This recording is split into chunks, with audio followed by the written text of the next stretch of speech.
Hey guys, welcome back to whatever this is. I'm Megazard. We got a Jad and a guest. Say hi, Hijad and the guest. What's up, guys? Guest, hello. And to guest. He's shy. Don't judge him. It's okay. Huh? I mean, he's still in call. He was saying something. Oh, he's typing something. He says sorry. I don't know what's up. Maybe we'll get our guest later. Let's not. We're not going to say who it is. If he doesn't show up for the whole thing, then we'll just pretend there was no guest. But that way we don't disappoint. That way we don't disappoint you or anything. We really should not keep putting this off. Like I'll ask him what's up, but I have a feeling it'll be better just to get started now because there's been way too many issues, and like if he was just talking, I think he's probably going to show up soon. Anyway, PUPL Week 1 happened. We're just going to kind of go over the games there. That should be the thing. Oh, and yeah, we've noticed that the power rankings didn't entirely match up with what happened. I still think that they came out looking like fairly okay. I know the Auxiliaries beat the Haunters. That was like the worst ranked team versus the best ranked team, but even then, nothing feels like that huge of an upset. I wouldn't have been surprised at a tie, and then with just a little tiny bit of luck in the set, to go from a tie to a 5-3 was not exceptionally hard.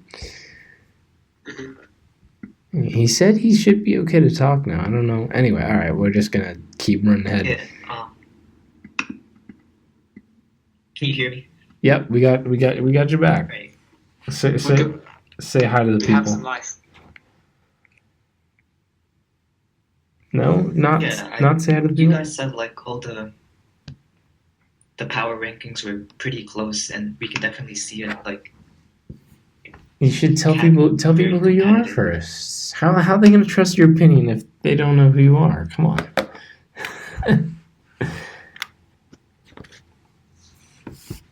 Hello? I don't know. I can barely hear you. I'm sorry. What is up with your connection? I mean, if you can't if you can't call, then we can't really do a podcast because you Yeah, don't I you don't increased the seem volume now. okay. Being Yeah, able to hey, hear the everyone. other people This is good. Manny. Yeah, This is Manny. I'm managing the SPPL. So here I am on this podcast. yeah, managing the current first place team as of week Oh, yeah. as of week 1. Don't forget to plug that. I mean, as of this recording, you're winning PUPL. That's a fact. First place because of a movie legality, but also some good plays. But yeah. That is true. We take those. Anyway, we're just gonna kind of go down the logs and replays thread in top to bottom order, and then if anything's Wait, are we not doing chronological order? I'm sad. chronological is too hard when we have a convenient replays thread right here.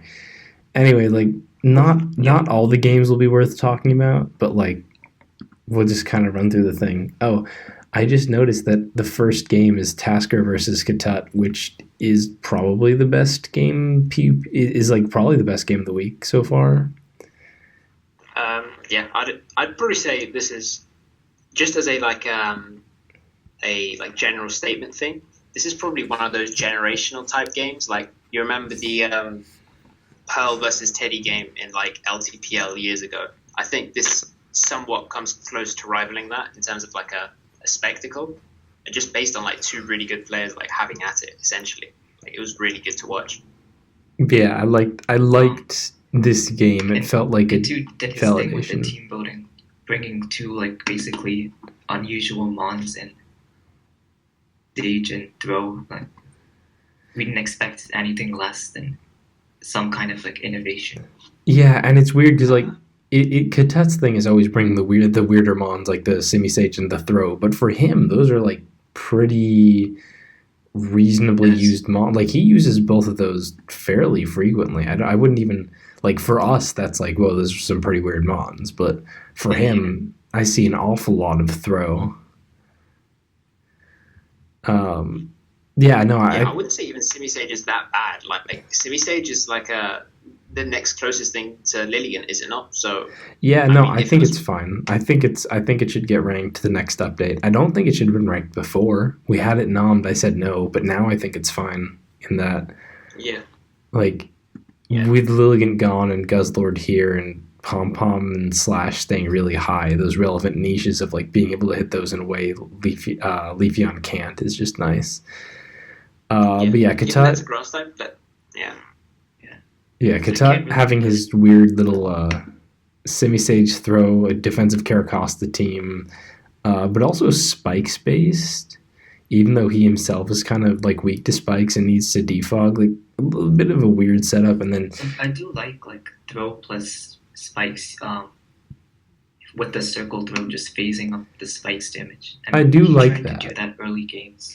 but it is still weird Yeah, in the way that he has to defog because opposing spikes are not more not that problematic. hard, Yeah, not that hard to set up. Like spikes and rocks both go up against him very easily, as Tasker demonstrated setting up spikes and rocks really early, and Katut like can only defog them away and remove his own stuff. And then Tasker has his own like hail team, but kind of a weird hail team in that a lot of the time Hail's gonna want to have some kind of secondary speed control in case your Sand Slash doesn't have hail up, and B like some kind of other breaker. And instead Tasker's team is like really fat, entirely relies on Abomasnow plus Sand Slash plus spikes to be the breaker, and then like his final sweeper isn't like a big fast setup sweeper, it's a girder instead. So definitely like not your standard hail team. yeah, 100%. yeah, it's definitely like an interesting take on hail with you got like the hail core, but also Pokemon that are just to tank hits and just chip damage around until I guess Sandslash to sweep the game. Yeah, So that's a decent matchup against Kadute. yeah. I'll say it's got an okay matchup. I think the key thing is that Katut, every single mon could sort of pressure it. Like even in the Skuntank's case, we find out later in the game there was like a sub-tech version of wait, did I say Lantern? I meant Skuntank. A sub-protect version, so you could sort of stall out hail turns in that regard, which is kind of annoying. And then every single mon can at least tank the appropriate Z move, apart from Simisage, I should probably point out. But yeah, Simisage is broken, so I mean, we can take that as you will. I will say Tasker did employ the use of some also weird sets. Like we should probably mention the fact that the Girder was Spadef, and that he won the game off of that. Not only Spadef, but I did some calcs later, and it's like completely max special defense. Yeah. Yeah, no, I I told that him all the way. Extremely Yeah, I fat also girder. think The main relevant calc being defensive Mesprit Psychic did 39% to it, which is pretty exceptional. Okay, sorry guys. Bit of a technical difficulty. I don't know how much I'm gonna have to edit out. We probably talked about the teams where both Katuts and Taskers are pretty interesting and weird. Katuts seems just very generally Katut. Taskers probably was specifically for facing Katut. This kind of fat core seems pretty reasonable against what Katut likes to bring and do. The game itself, probably gonna edit out most of the talking about that. If you want to type, you can just mute your mic, instead of just typing one key at a time very slowly. Anyway. I'm pretty sure I was clicking. Yeah, anyway. Yeah, the game itself, I think, probably won't have gotten that, because this whole thing's going to be weird. And I never edit this, so it's going to be odd. But I agree with Hajad saying that I think Tasker played the strange Spadef Girder extremely well for the late game. He had a lot of problems with handling with the sub-toxic protect flamethrower Skuntank, which is really a pain for handling Girder and Regirock and the two Hailmons that are quad weak to ice. And Mesper can't break the sub, and like that's just a massive, massive issue. How do you handle that? And like he set up a late game Spadef Girder sweep in like not a perfectly guaranteed fashion, but in a solid enough way that the surprise of Mesper at Psychic only doing 40 was really like all he had to capitalize on. Used Healing Wish really nicely, although definitely like if the Simi Sage had gotten the Leaf Storm roll, that could have gone hairy. But yeah, I think it was a very solidly played like surprise factor from Tasker, which can often kind of be like what Katut's thing is, like pulling out some kind of surprise weird set and then just like running with that for the win. So it was interesting to see Tasker do that. Well, Katut like didn't necessarily pull out. Like, he had the weirder Mons, but aside from I guess the throw. Well, no, okay, the Skuntank was the weird set. I'm sorry, that was stupid. And the Skuntank did almost win. But, yeah, well set up from Tasker, I think. Yeah, just to, like, quickly add on to that point, like, you could almost argue that Katut got out-Katutted in this game, sort of, where Tasker brought, Katut usually abuses the type of team Tasker brings, where it's really standard. Like, he didn't bring him one below like a rank, I think. So it's like the guy. Well, Katut would obviously assume that the Girder would be a standard set, and so would the Mesper, and so would the Quillfish. Basically, he's not really expecting too many surprises. So when he's hit with the fact that this Girder is taking 5% from Mesper Psychic, like I'm pretty sure he was surprised in that sense. Mm. Yeah, I agree. It was definitely, and like for the spectators, it was a really good game because I don't think anyone besides on that team would have expected like the Girder to sweep until the end. Oh no, that was shocking. To be honest, even if I was watching Tasker and I was on his team and I knew that Girder set was the thing, like I would have still expected Mesper to do like at least 50 with Psychic, at least. But, yeah. I mean, to see it take like 39 or whatever is ridiculous. So yeah, that's why I think this game is a bit more generational. Mm-hmm. So, and I would definitely pull it for like one of the games of this week, although there are a couple others I really liked. I think we can move down though. So the next one is Kush versus Kush versus Ziri.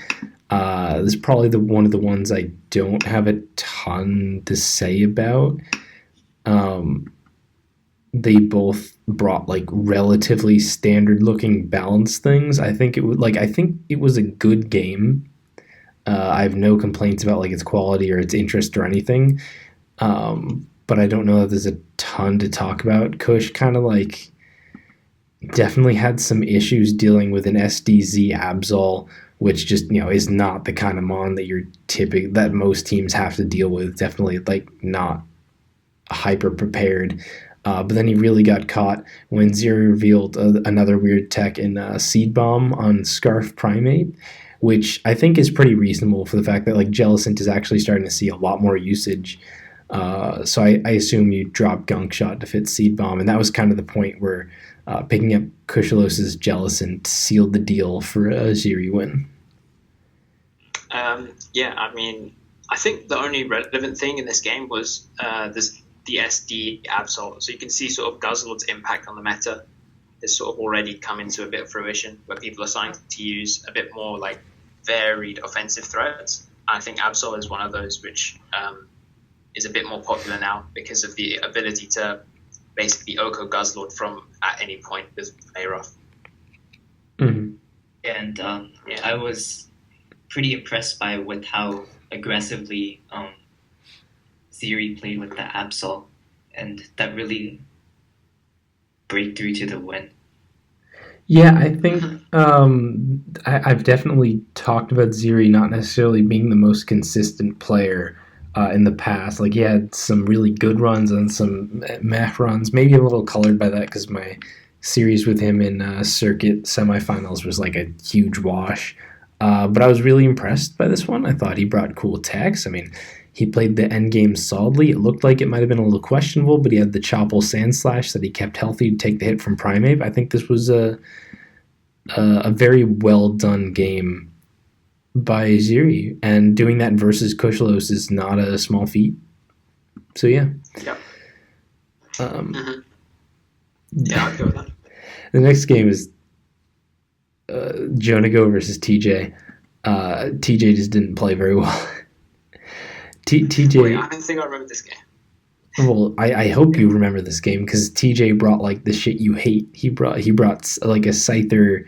He brought like dude, he brought everything I didn't like. Yeah. He brought like a Scyther Claydol core for like the. He tried to bring. It was supposed to be like this really offensive team with like a Scyther Claydol to pivot around with like a Simisear and a Rocks Aggron to keep off offensive pressure. And it's like it's a really weird team that I don't entirely understand, to be honest.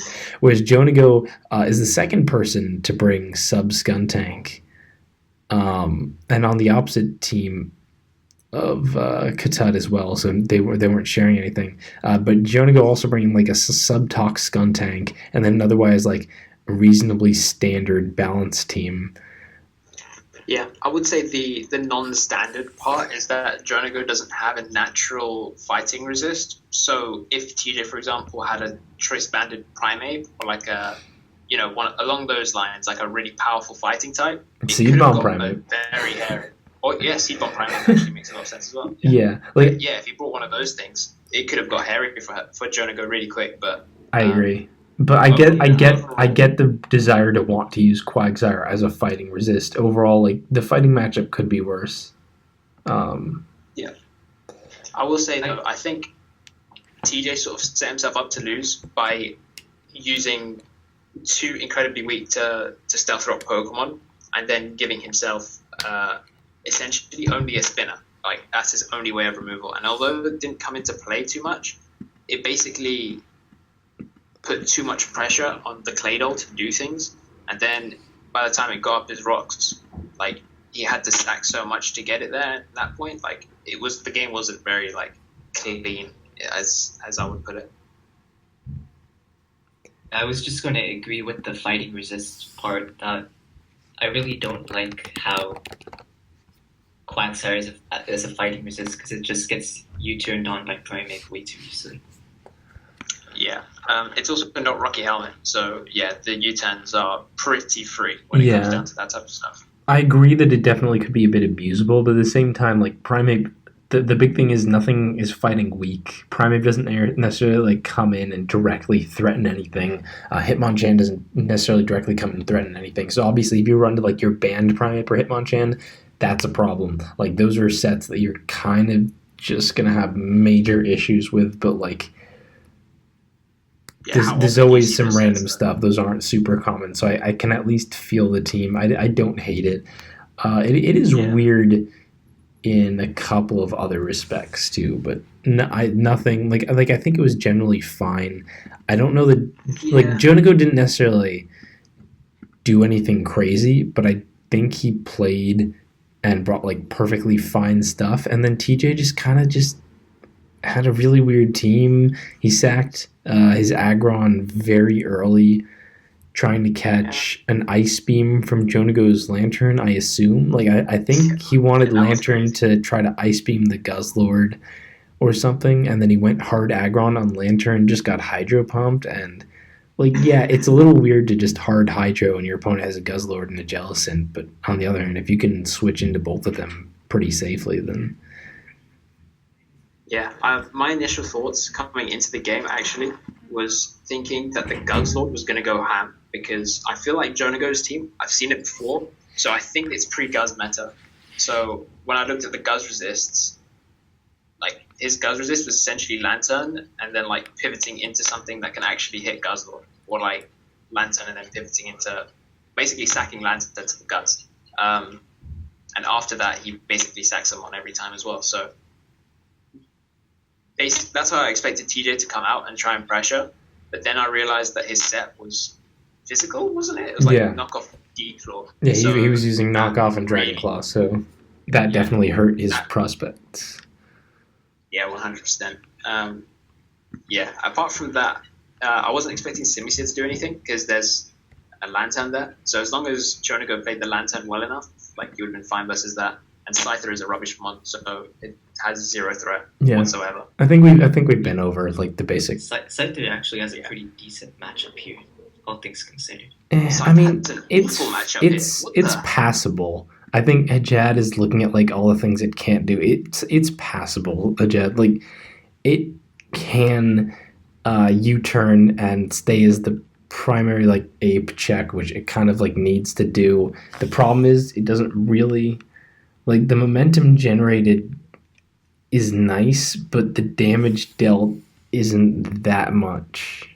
Like, because Yeah, I was Jonago getting can to keep the- pivoting into all his mons, but still, I think your analysis is fine. But also, like, we've pretty much hit the game. I don't. Do we need to stick around on this? Because I think we can just move on. Yeah. I was just We can't go as in. We can't, and there's no benefit from going as in depth as you're doing here on like all these random games. Oh yeah, no, I was just making the final point that Scyther gets 1v1 by everything. That's all I wanted to say. Yeah, but that's not how Scyther has to operate. Like that's not entirely indicative of how it actually operates in the game. Well, how do you threaten stuff out to get the momentum? Because he has a primate? What do you mean? Well, how often are you going to get into a situation where you're 1v1 with the primate? That's all I'm saying. I'm That just saying doesn't, Scyther's Chad, trash. that makes We can move on. no sense at all. We can move on. All Now. right, Chloe versus Lockjaw. This is probably my other pick for like I liked this game.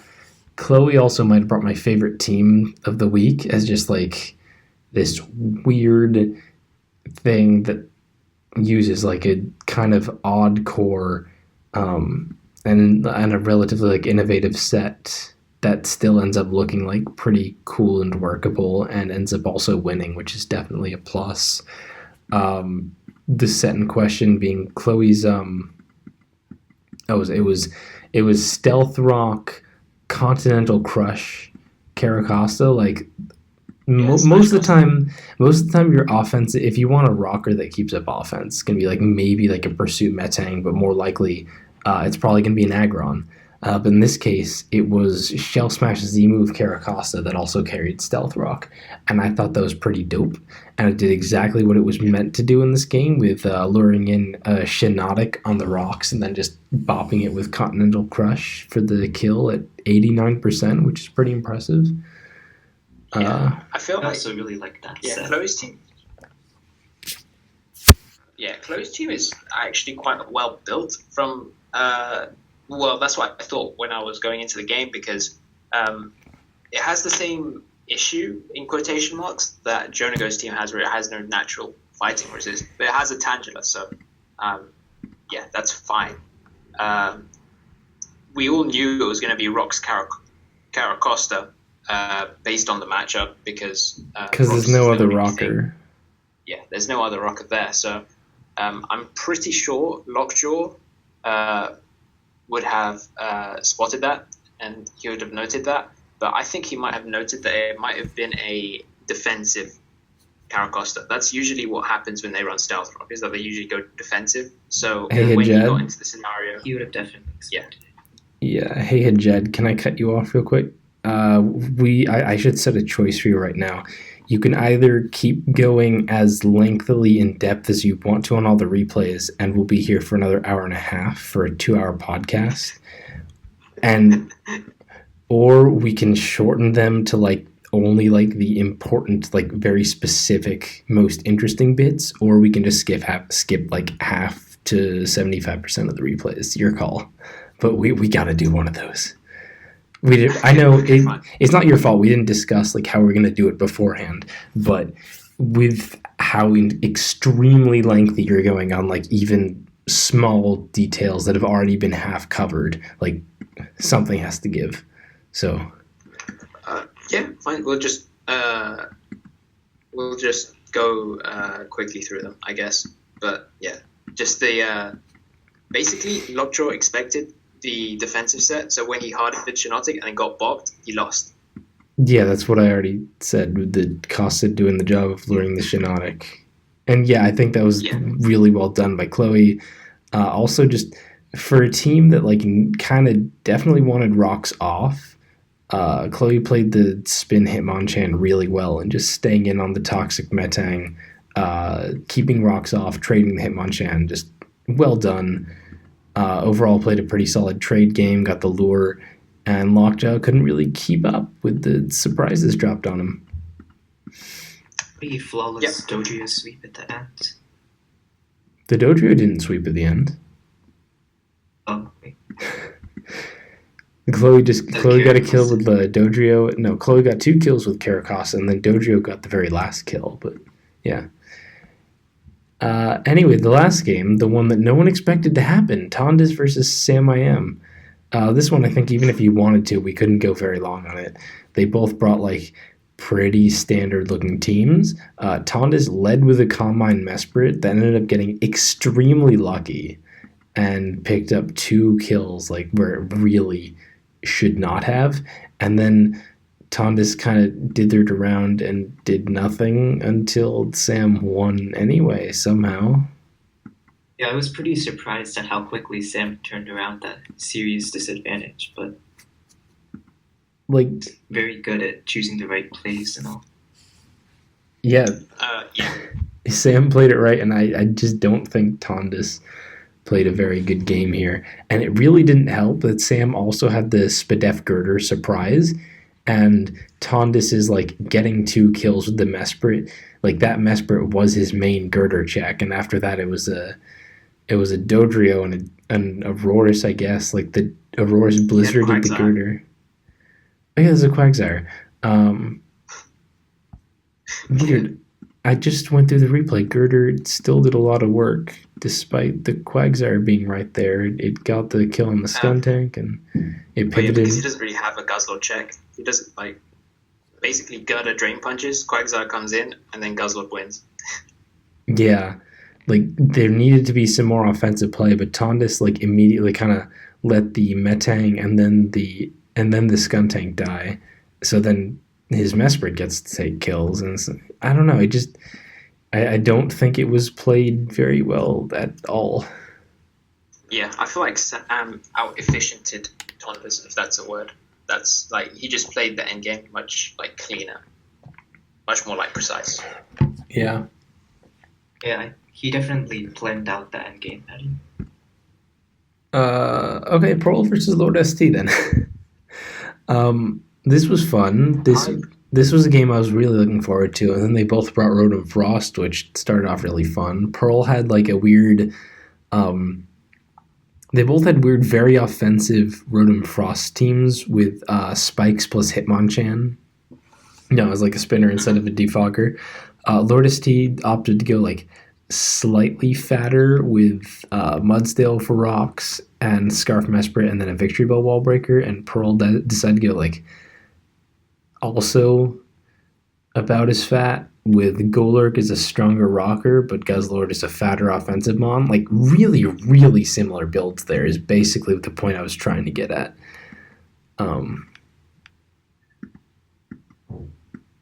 I guess I'll keep going then. LST really hit a bad break. Like he got spikes and rocks up really early, and then missed Frostlass, Will-O-Wisping, Pearl's Hitmonchan. Did get to dodge a Stone Edge for it, but not really a trade he wanted to make, because he kind of had to let Pearl get off a rapid spin like much easier than he should have been able to. Yeah, I agree. That was super unfortunate for LST that off early because of that. Yeah, and because of that, to me, it kind of just turned into this game where they traded kills until, well, like in the end, one of the mons Pearl didn't trade with was a Combine Mesprit that just really did a huge number on LST's team.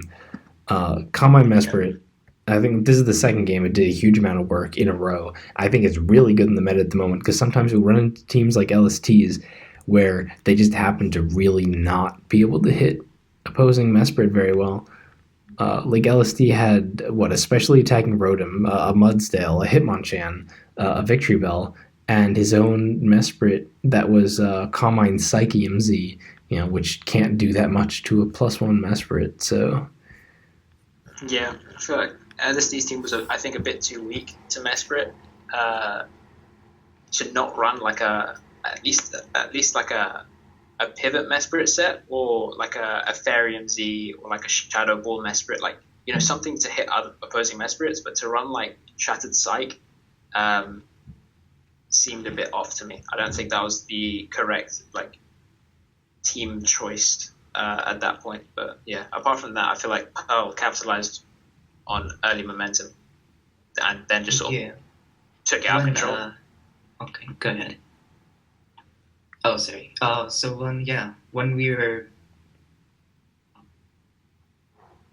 on Mesprit set, you cut out for like that whole thing. Mesprit, that was basically our thought process, that it's a pretty underprepared for Mon in the meta. Like, for some reason, I feel like people might not be using Skuntank all that much. A lot of faster special attackers can't really calm minds, and it's just a good breaker in general. So I agree. Although it's interesting, like Mesprit had a very good showing this week. So did Skuntank. We saw several subsets, several like more standard, you're just basic like defog sets, just doing like solid amounts of work. And I think it's actually pretty nice to see those Mons come back and do well, especially since like Guzzlord hasn't managed to push them out. But I think we can hit the next game, which was Lax versus Eternally. Eternally is not someone I've seen play a lot of PU. I think he was one of the people who probably just received a Missy squad from Erusius, although possibly Alistair Evagero, but I like that's what I'd want to assume. And he got like a really weird team. An electrode offense kind of thing that I don't know. Like I've seen worse teams. Don't get me wrong, but this one just I don't understand some of the qualities about it. There are certain Mons that will kind of just get to click moves for free. Like it's Electrode plus Rotom Frost, and it also just dies versus Lantern.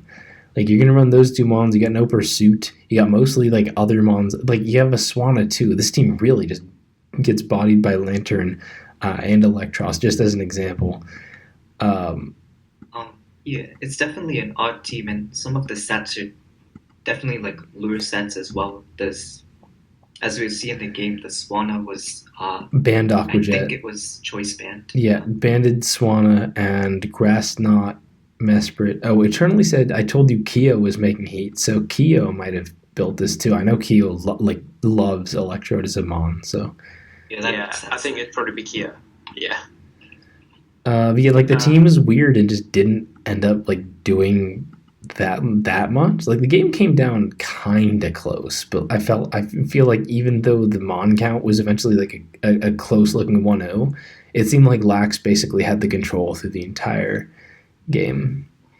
Yeah, I don't necessarily understand the CB Swanna thing, because in a meta where Guzzlord is surely going to be used, why would you make it so that your Mon has a recoil stab? You know what I mean? Like that's Swanna's way of hitting Guzzlord is via like the Brave Bird stab, but he takes I would assume $1 billion from the Brave Bird recoil. So yeah, I'm not too certain on that.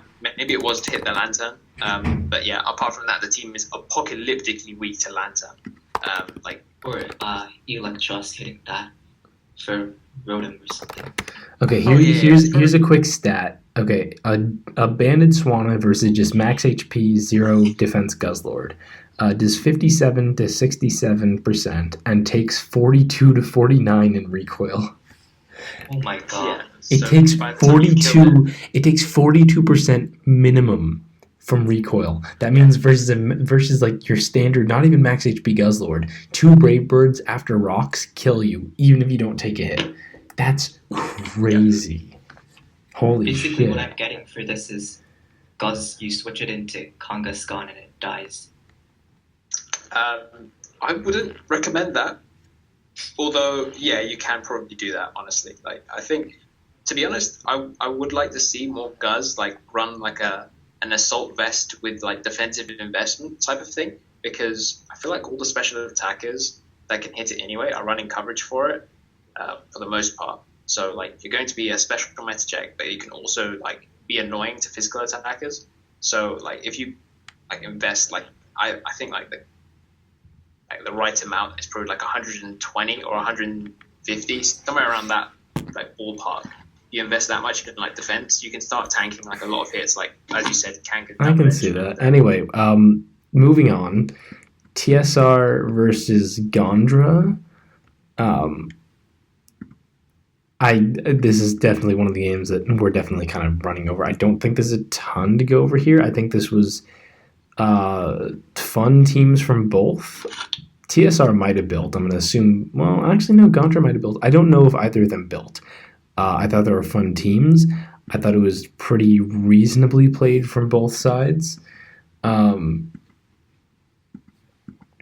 I don't know if you guys have anything specific to say about it. Like, I could definitely do a full analysis on this if I wanted to go full in depth, but like, as just running over like the biggest things that happened in the PL, I think it was pretty solid.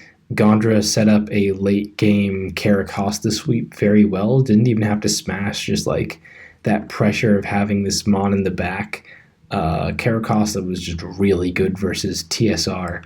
Life Orb smash with TSR's ideal check being a Scarf Primate. That's definitely a huge issue. I would like to see more Caracosta going forward. I think it's so good. Maybe not underrated, but it's just a really good Pokemon that it's hard to prepare for without a Tangela, I guess. Yeah, and even those get bought by Ice Beam sometimes. So I guess the next step is Ice Beam Costa. But yeah, I don't think this game really warrants too much, because I feel like from turn one, like Gondra sort of put TSR in like an arm lock, and then TSR constantly was trying to like get momentum and like trying to outplay, but then like constantly like failed and fell flat on it. So it's sort of weird to like analyze it, to be honest, because it was kind of boring. There weren't really any plays. Yeah, I mean, I think the big issue was just the fact that Gondra and not Gondra, TSR was just kind of Caracosta weak, which is unfortunate. But next game, Chill Shadow versus J-Mash. J-Mash kind of just got real lucky.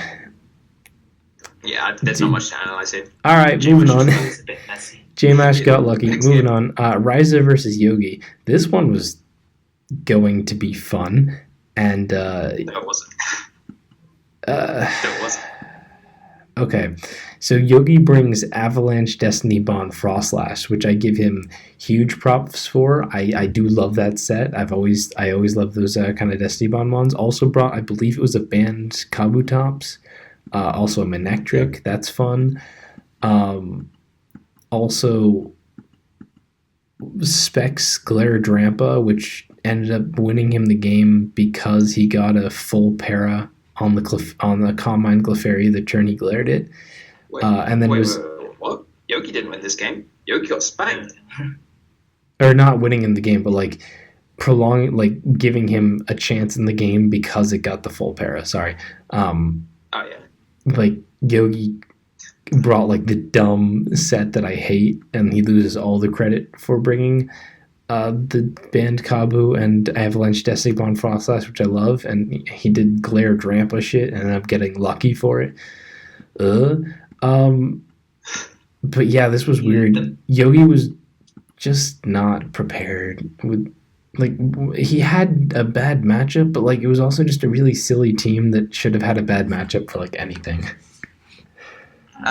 Yeah, Yogi's plan, it had to be that he pressured the Clef via CB Kabu, and then he let CB Kabu take a Moonblast, and then he let CB Kabu take the Rocky Helmet damage from Quagsire, which admittedly is unfortunate that it even has that, but I mean, you're still going to get trapped, so the outcome basically made no difference.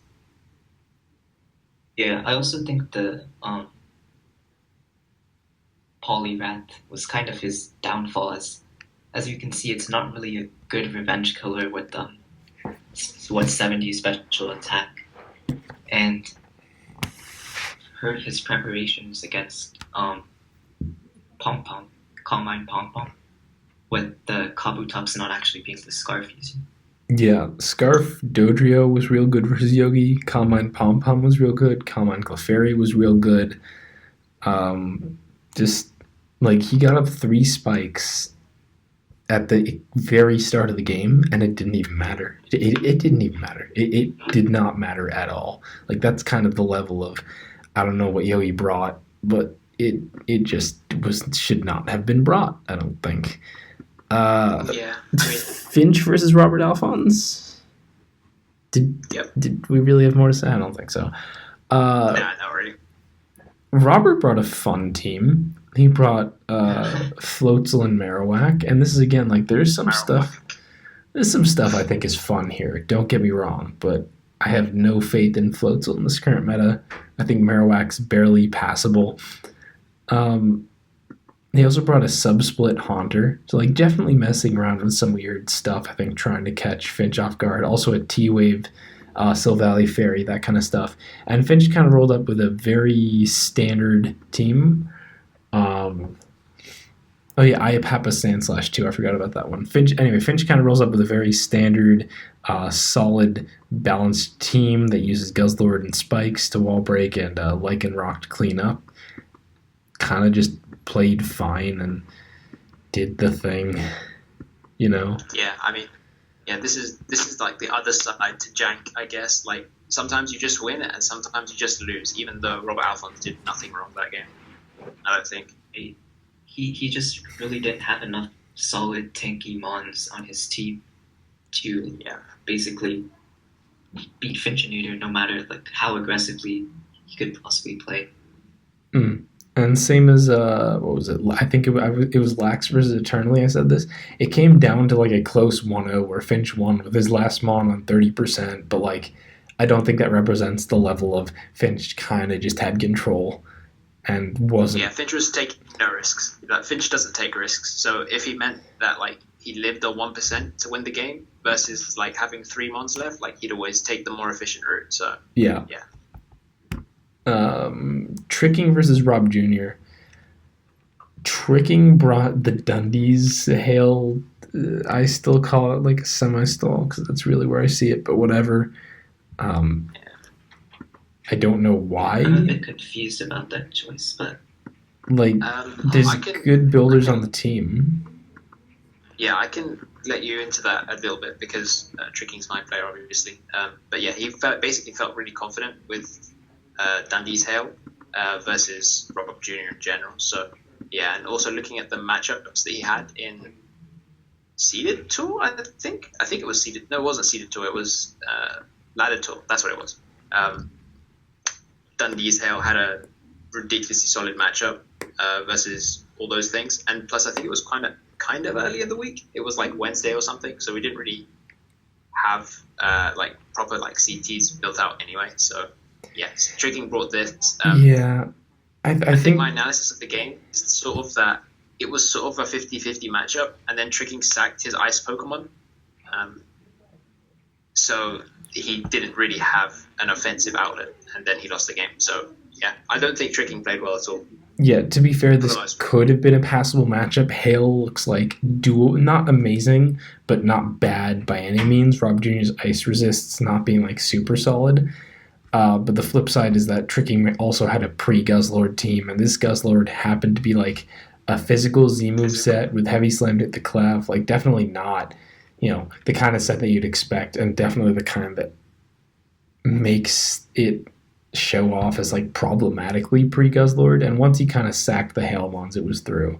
I also don't love the analysis that Rob Jr. brought Dundee's Hail weak teams to Ladder Tour just because he was probably like prepping that on his own versus with a team. And yeah, that's fair. I think it showed with like, hey, he had stuff to win and he just kind of dominated the game. But yeah, also Tricking did not play that right at all. Yeah, I think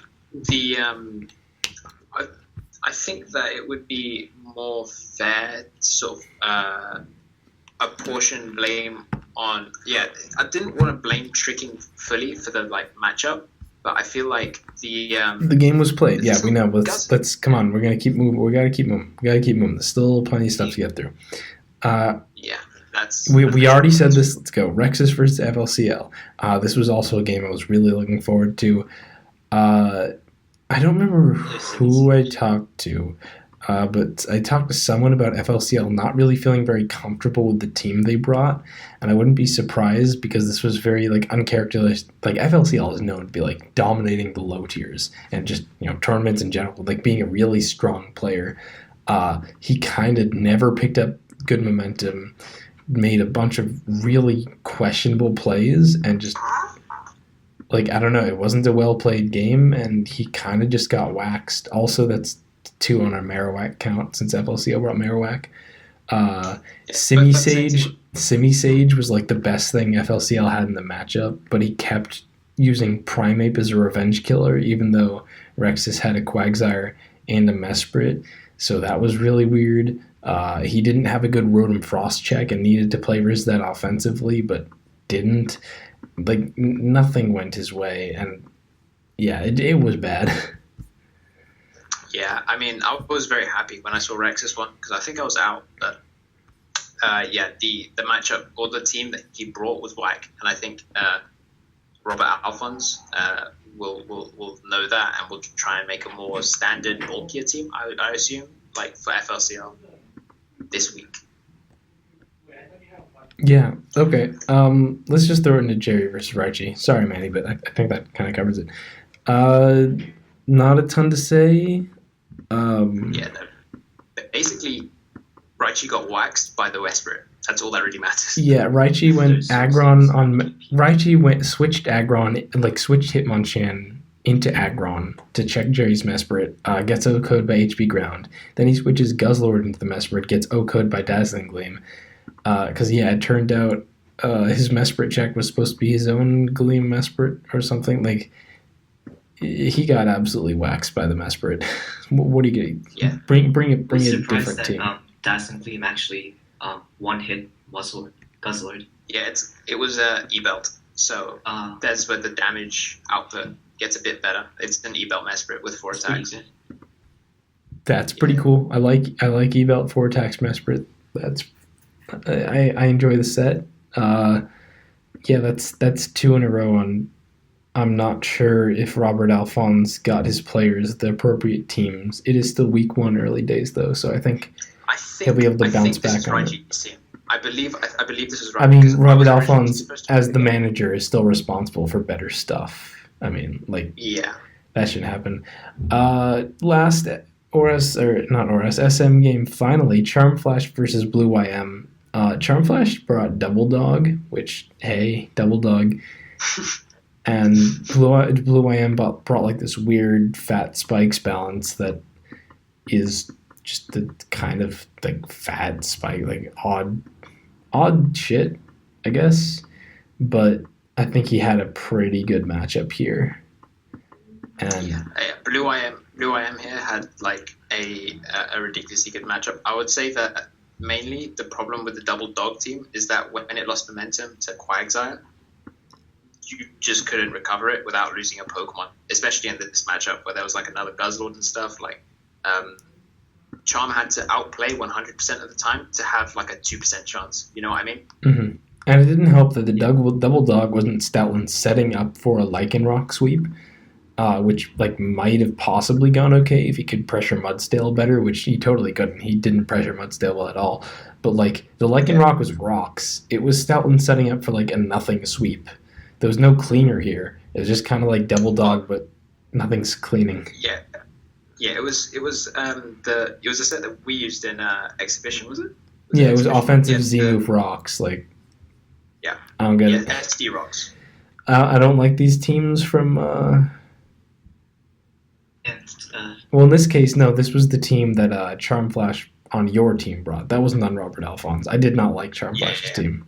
Sorry, bro. Yeah, I think Charmflash's team was like an old team. I think it was a Tasker team from like an old meta. So we thought it was probably appropriate to use like as a safe thing, but it turned out to be anything but safe. I think it's just another example of how like just bringing Alola Slash as a spinner can be exploited with the hazard game. Yeah. Just by simply bringing a ghost type. Yeah, for sure.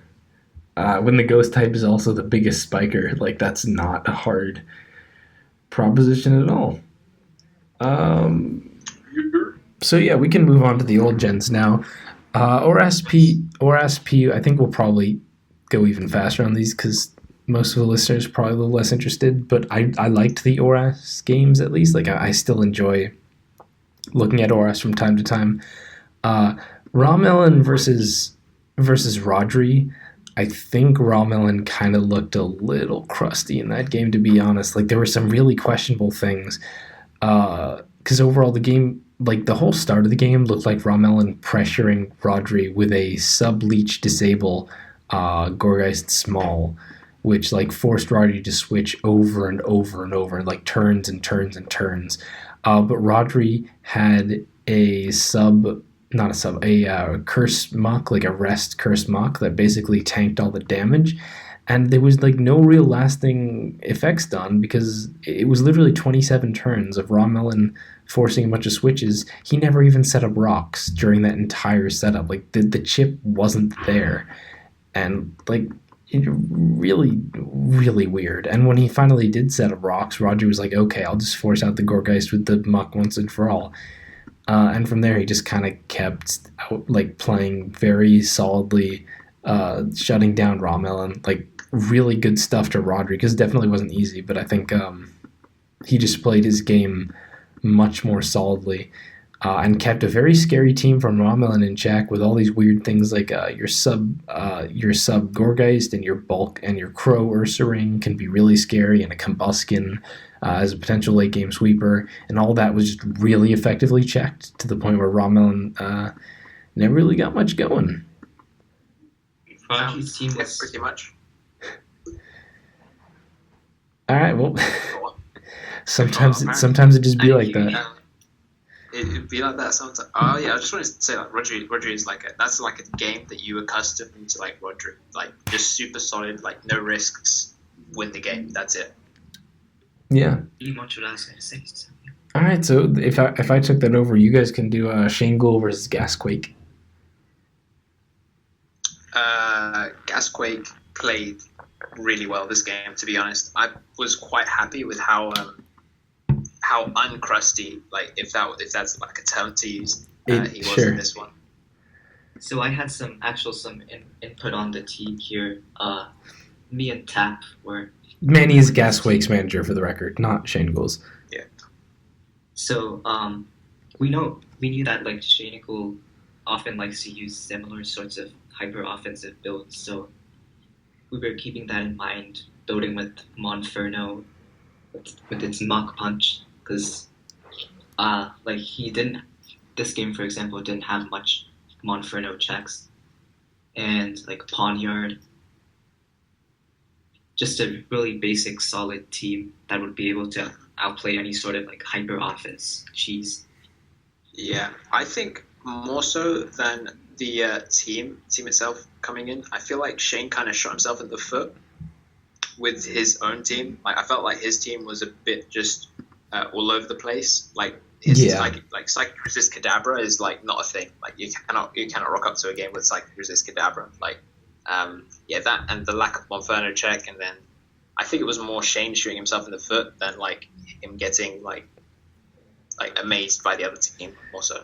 I agree, although again Gasquake did play very solidly, but Gasquake played well. Like Shane had a real problem with like Mr. Mime. Hey, that's soundproof, so your chat out's useless. Oh, and your Psychic Resist is Kadabra. That's a bit of an issue. The Golem's too offensive to take it. You've got a Roselia, Monferno. I'm sorry, what? The matchup for Mr. Mime was definitely really good. Yeah, the Mr. Mime was did good. A good job. Gasquake also brought some fun sets. There was Slack Off Offensive Monferno, which kind of dropped out of favor in the end at ORS and in recent tours, but is like still pretty solid for the longevity and the nice defensive typing. There was also a Rocky Helmet Golem as like a normal resist that gets more chip on stout and stuff. That's fun. Like just good stuff to him, and I don't know like how much we could have expected. Gasquake, like in a very competitive pool with players like Teddy, False, Pearl, Rodri, all playing ORAS, in the first couple weeks, but this was pretty strong from the undefeated PUPL player. So, Yeah. like, good stuff. We'll see what he's out week 2, I believe. He's not playing Yeah, this. he's a bit busy. He has to work on some projects, but Yeah, he couldn't play this week. So Pearl had to. Oh, Pearl's on his team, so I shouldn't have mentioned Pearl. So Pearl has to play week 2. But yes, good showing from him coming back from years of being quit. Yeah, that was an impressive comeback for sure. Mm-hmm. And then the last ORAS game was Teddy versus False. False reusing an old team that I recognize because I know I've seen False use it as like a Reggie Gigas balance that's designed around getting chipping teams, then getting Reggie Gigas to do its like sub thing and set up until it gets out of slow start and try to masker stuff. And never really got anything going. I think Teddy also is like someone who hadn't played a ton for a while. He's been playing NU and stuff, but not played a ton of PU and stuff. Came back and really kind of, I think he played this quite solidly and managed to keep False in check pretty nicely. Had slight amounts of luck there, but nothing like too crazy game changing, just like a burn here and like a small crit that forced him to roost there. And overall just kept up like strong momentum in a way that False just couldn't really start stuff. I also didn't like. I don't know how much Teddy might have been prepped. Hajed, you can speak more to this, but it seemed like Teddy was solidly prepped for the kind of fat team that False would bring. Because I think the matchup wasn't like crazy, but it gave Teddy all the tools he needed to like have perfectly solid outplay to just like really give False some trouble. And SD Monferno also good late game Mon here. Yeah, just to give a bit more insight into the whole Teddy thing, because we were doing a lot of like testing earlier in the week. So basically, he doesn't have any of his old ORAS teams. So I basically gave him my builder, which is basically his old builder, and we gave him like a few other teams as well. And we said, just go and play and see what it's like. And he played like a bunch of games, and the big problem was that he kept dropping momentum, and then kept getting like abused by stuff like Stoutland and big breakers, what have you, Behem, that type of stuff. So the key thing that he said he wanted is that he wanted a team that was good at keeping the momentum. And then he said, because your situational plays were quite good, so said keep the momentum and give me like a good breaker so that I can like abuse False with. So I said, okay, yeah, that's fine. And then he built this team which sort of allowed him to do that. And then he basically put it all to work pretty easily. Yeah. All according to plan. I love the team. I thought he did a great job of exploiting the weakness in False's team just by wearing down the Vibrava eventually, and with Monferno was extremely solidly played. Yep. It's basically what Teddy's good at. If he preps, he'll win. Like that's what Teddy does. Yeah, I thought it was really good execution. Black-White PU.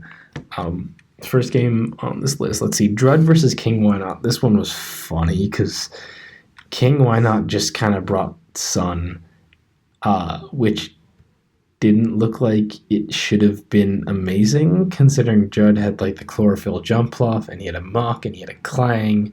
It's like that should kind of be a bit of an issue for Sun. But for whatever reason, King Why Not won the game, and even having like looked back at it now, I don't have a good reason for why that happened. My best explanation is Drud sacked his jump pluff to the Scarf Golduck's Ice Beam for no reason when he could have gone Clang for free. It was in the sun. Golduck wasn't going to do very much even if he did predict that with Hydro. Like, that should not have happened. And then Clang got in, but it didn't set up for a shift gears because it was purely fat. So that definitely hurt. Like, the setup looked really scary, and then it turned out it was just shift gear. And then, let's see, he lost like the Dwebble to be able to check the shiftery. Dwebble just never did anything or got hazards up this game. Like, I think Drud just really let this slip through his fingers when it should have been his game. Yeah, I mean, 100%. I think you can put it down to sort of Sun's inconsistency. I think, like, just as a playstyle in general, like it's a thing where, like, sometimes you'll win a game and you have no idea how, and sometimes you'll lose a game and you have no idea how. And I feel like, I know how. I think the big turn was probably the jump bluff turn, but even then, it was just really weird. Yeah, it was weird. Yeah. Yeah, you just played much better than Judd did. And King One Not did, yeah. Evagero versus Aaron Boyer. Evagero just kind of ended up getting pretty lucky. Aaron Boyer had what? Oh yeah, towards the end. Never mind. Yeah, never mind. Towards the end, like Aaron Boyer had a interesting little fun team. He had like a Fat Monferno and a Marowak and just playing around with some cool stuff. And I really liked what Aaron Boyer had done. I was actually kind of impressed. And then Evagero ended up, let's see, hitting how many hydro pumps? I need to count this. He hit 1 Scarf Hydro Pump, and then he hit 2 Scarf Hydro Pumps. And Aaron Boyer hits Volt Switch instead of resting with his Clang, which was not the play. And then Evagero hits 3 Hydro Pumps, and then Evagero hits 4 Hydro Pumps, and then Evagero hits 5 Hydro Pumps. And it was kind of a combination of rest probably would have ended up keeping the game, and then also just managing to hit 5 Hydro Pumps that got Evagero the win there. Yeah, I mean, I don't want to dig too much into Aaron Boyer's plays just because I believe he sort of misplayed earlier on and then got sort of lucky and then sort of undid the misplay. So, like, usually when you have, like, a plan or something in Pokemon, you, like, don't change it mid-game. But, like, I feel like Aaron Boyer, he decided to sack something. I can't remember what exactly it was. I feel like it was the Swanna. I think he decided to sack it. No, the Swanna stayed alive until the end. Yeah, no, what I was trying to say is that he basically had it 1v1 versus the Rapidash, and rather than switch out, he decided to stay in. And then when he got that prediction right, he made like another double. So it was like he wasn't like too like certain of what he was trying to do. I feel like he was playing a bit turn by turn, and he sort of put him in like this weird position where he could lose the game in a certain way, where he could have, like, a more efficient player probably, but he could have. Yeah, I think we get I think we get. Although I do want to say the 3 Hydro Pumps landing at the end was epic. Yeah, we were counting down. It was 5 in total, but yeah, 3 in a row like that. I was really happy with Aaron's team in the builder. I just thought it was really solid, but we didn't know that there's kind of a weakness to Choice Scarf Pokemon, and that ended up being exploited. I was also surprised at like how weak Evagero was to Swanna, but in the end it did. Yeah, the Swanna wasn't even the breaker, although that kind of happens when you have a Marowak, which I think is a pretty cool mon to mess around with. Yeah, I agree. I liked Aaron's team. Fortunately for him, like the loss didn't end up mattering because you guys took the week, but still. Next game is the last game that got played this week, which was Triangles versus CB Aaron Judge. Definitely one of those games is not a ton to say. They kind of just traded things until everything was dead and one of them won. Like there wasn't a ton to this. Triangles kind of like he kind of went in with a game plan. He got up spikes and rocks very early. Tried to use Trick Room BHM. Like I kind of get what was happening, but never really. Like the game plan wasn't really ever enough to win. I don't know that it was solid enough at all. So he got really close with the Trick Room, but it was like leftovers BHM. Wasn't quite strong enough. Yeah, the key issue I felt like was that I felt like he went into the game with too much of a plan, like to get spikes up, to get rocks up, and then try and like win.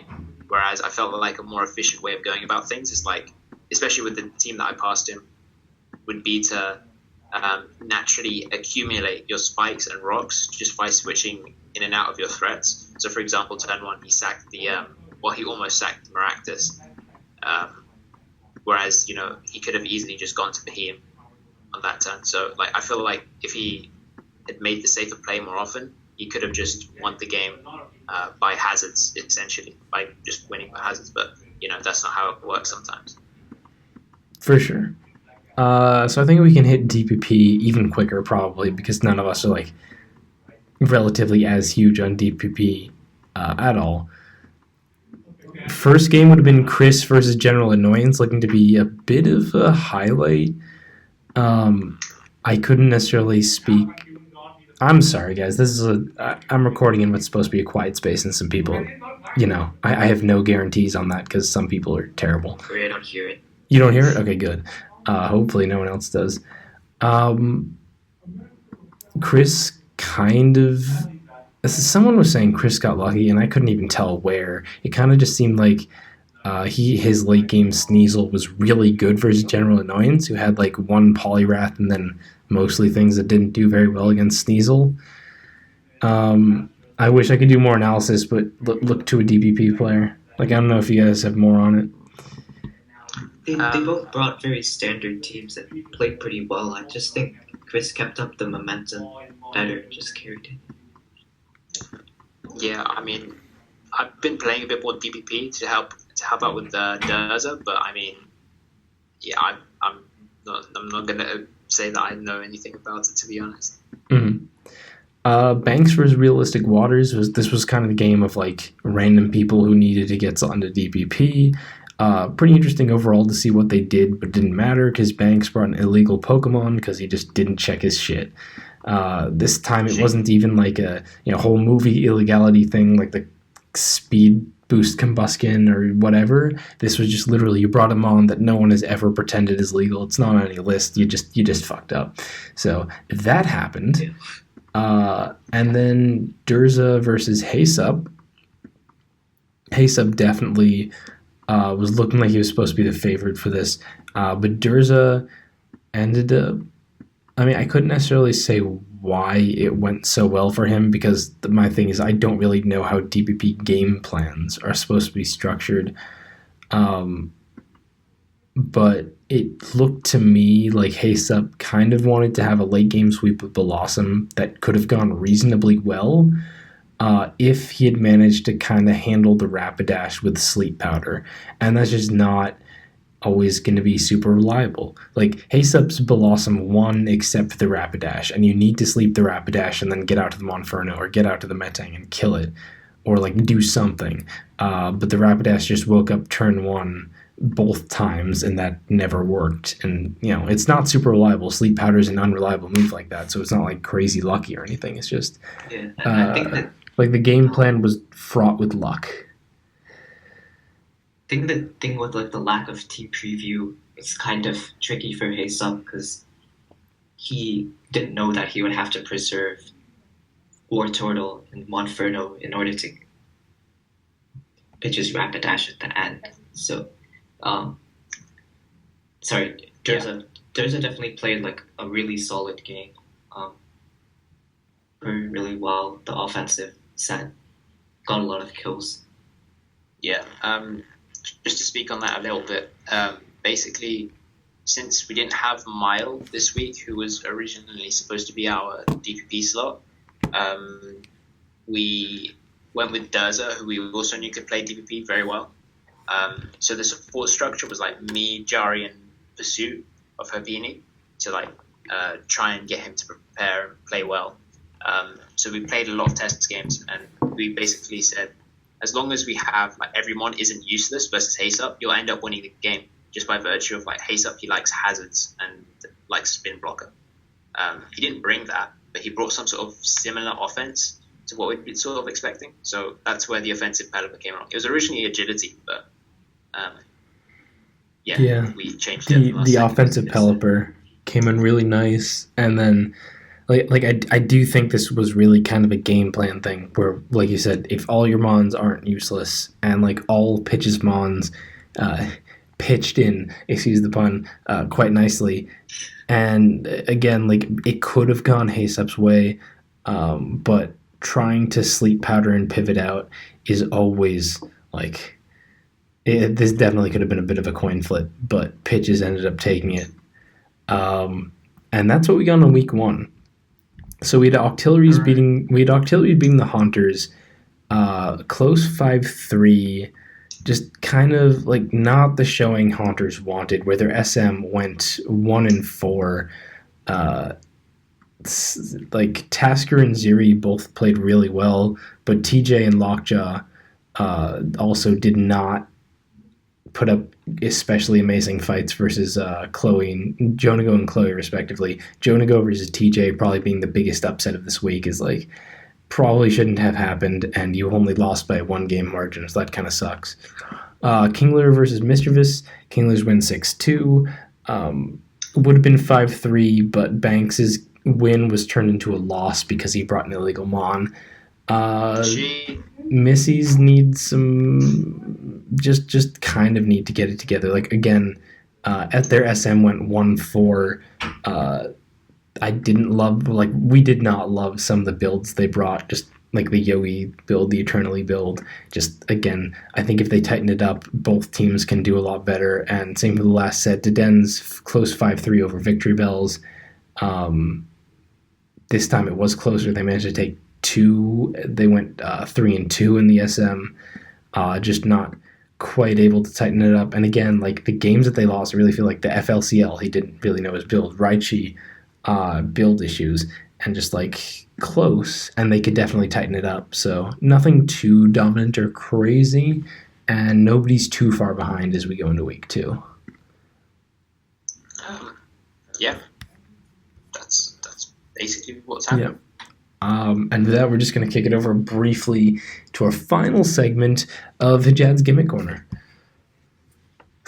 It's going to be Hijad and Many's Gimmick Corner, because now I've decided that all guests must also bring a gimmick, and I'm not going to tell them that. So, okay. Manny, I hope you're panicking. I hope you're panicking right now. Okay, sure. I got the gimmick on the spot. Put him on the spot like that. Yeah. Basically, I have my gimmick, though, and I was toying around with this after Dibs sort of put me on the set, to be honest. And it was Work Up, a Lowland Persian with Play Rough. But it also runs Dark Pulse here. Tone told me about that set like a few weeks ago. Who, Tone? Yes, I've seen other people toss it around, but it can still be your gimmick, and I think that's fine. Yeah, Like, it's a cool set. Yeah. as hey, look, I want to lure a Guzzlord. I've heard worse. I want to lure a Guzzlord too. If only we had HP Fairy, this wouldn't be necessary. Free HP Fairy, Nintendo. Free. Maybe that'll be the tech that gets released in the new Direct that got announced. Maybe, but probably not. Unfortunately, it'll be like, hey, we're combining Megas and Zemus or something. By the way, if you guys haven't seen, there's a Sword and Shield Direct scheduled for before E3, June 5th, so that might be a thing. Manny, Hijad decided to put you on the spot. I don't know that I agree with this. I think that seems awfully cruel and unusual. But do you want to give us a gimmick? Yeah, sure. I'm gonna come up with right now. Grandpa. Actually, there we go. Support its teammates, like say Wait, Stoutland. You cut out. We didn't hear the gimmick. Have a team of wall Manny, players to... you cut out. We didn't hear the gimmick. Oh, okay. It's Tailwind Drampa. Tailwind Drampa. This is good. I like this. Yeah, like maybe get in on like a passive Pokemon, Tangela or something. Click Tailwind, have a mini sweep, support team with some other faster wall breakers. Yeah, I like this set because I don't know if you run Chople on it, but I'd run Chople on it, and it sounds kind of fun, to be honest. Or whatever. Like Tailwind 3 attacks with like a Chople Berry to take on the Primate. That sounds fun. I mean, yeah, okay. I think that it's definitely a bad set, but as far as like, You're just a hater, bro. I need something random to pick up. Like people have messed around with it before, and it's perfectly reasonable something to grasp for is like not the worst thing you could do. Problem is like you say it supports your team and can do things, but then like no, it doesn't, because guess what? Tailwind is good in doubles, and it's actually fine in Little Cup. But that's about it, because those metas just work a bit different to where it's not suck. I Anyway, made it work in Sun and Moon, like yeah, sure. kind of with Oricorio, because the Oricorio is decent. Nah, as soon as you start switching it, that's where I think 3 attacks. If you go just like a standard like 3 attack set, with like Draco, Hyper Voice, and Focus, and you go with like a Trouble Berry, so that you don't have to switch out of Primate. That's probably the way to go with that set, to be honest. But yeah, I like it, to be honest. I think it might be cool. I'm still a hater. Yeah, you stay hating, bro. I will stay hating, and I will stay hating as long as I like, because this is the end of the episode, and you can't wait. you can't judge me when we're not in call. Okay, but first, yeah, what do you got? Yeah, I just wanted to say, well, if you've made it to this far in the Untier talk again, that's a miracle. Basically. Okay, we get it. You keep doing it. You're also like, you say that, but you're also like the one who makes these like as long as they are by a long shot. So by saying it, you're just extending it more. Like you're extending it more for yourself. That's not like it, you're the cause and the effect. You're not. You know what I'm saying? I just wanted to say thank you for the support on the last episode, and thank you for listening this far in as well. And you don't even know what the support on the last episode is. I have the channel. Yes, I did. Really? Can you? Yeah. Well, I've seen the support. It got quite a few views, I think. Yeah, because it was power. Yeah, but like PUPL. Yeah, the power rankings are always going to get more views. It didn't. SMH guys. I'm look. Really ruined my vibe. Look, I'm a hater of all things. Drampa's, what you say. The hating doesn't stop just because we switch topics. Anyway, that's gonna be it for this. Manny, thanks for showing up. Thanks for your analysis. Thanks for your input as a manager. You can leave now. Bye, guys.